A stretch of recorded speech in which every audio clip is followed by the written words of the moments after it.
Well, in true Canadian fashion, a bunch of Canadians and a bunch of politicians in Ottawa sat down and had a friendly discussion about it.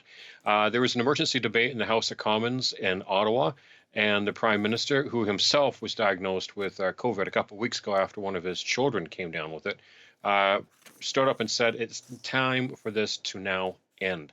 There's been a declaration of emergency in Ottawa. The Ontario provincial legislature is looking at perhaps doing the same thing and trying to get this to come to an end. Of course, they're going to try to negotiate it very politely and say you've made your point and move on. There was an injunction granted late today in Ottawa time to stop those horns from honking from 8 at night to 8 in the morning. They were going 24/7.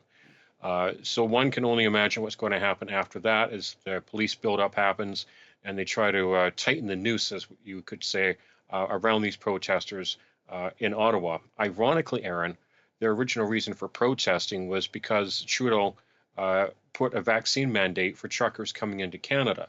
Well, so did Joe Biden. So as long as the Americans don't change their regulations, Trudeau can't do anything. And what they're campaigning for, reduction or total elimination of COVID restrictions, is actually not done by Ottawa. It's done by the provincial and territorial leaders.